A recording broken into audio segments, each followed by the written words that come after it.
Crossovers are ever more crucial for the mainstream makers, and this one, the CHR, is particularly important for Toyota, hence the package of improvements made to this lightly facelifted version. A little extreme, isn't it? But then it's supposed to be, aimed at Qashqai class buyers who want to make something of a statement. This car certainly does that. So, what's it like on the move? Well, if you're expecting the CHR to be little more than a piece of fashionable frippery, some pleasant surprises lie in store.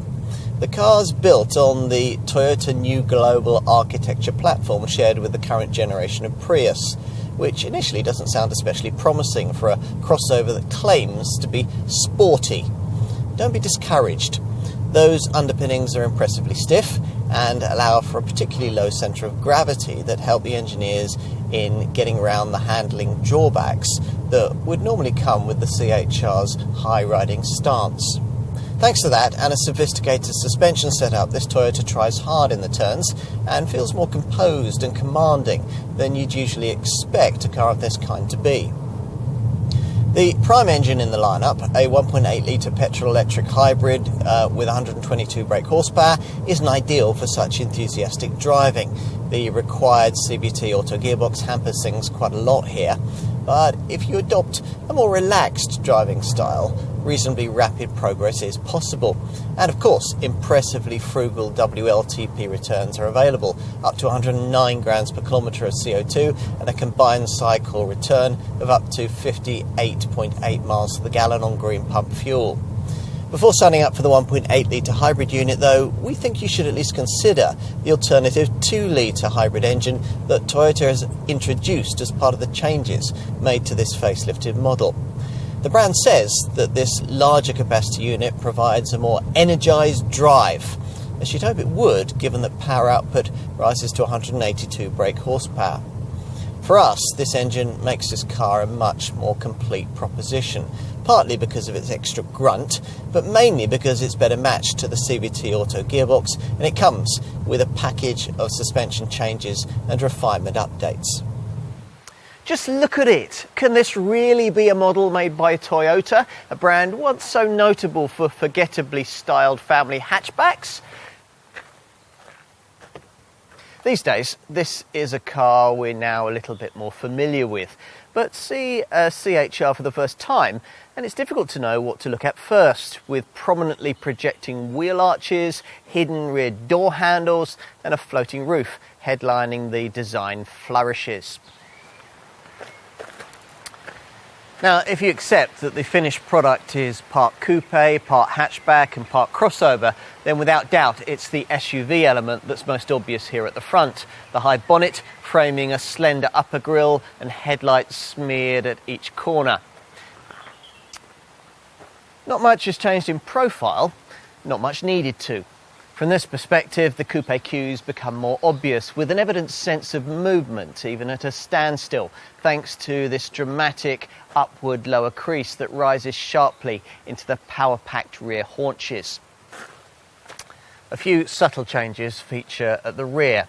These ribbed rear light clusters gain super bright LED tech, a more expressive illumination signature, and progressive scrolling indicators.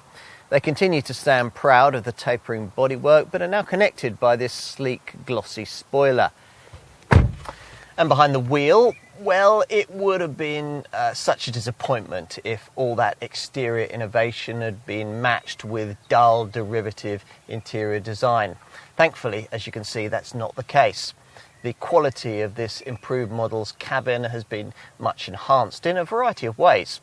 The inlays now have a more refined finish. The door panels are soft touch in all contact areas, and there's a charismatic diamond theme evident in the door trim pattern, the headliner, and even the needles of the analog instrument dials.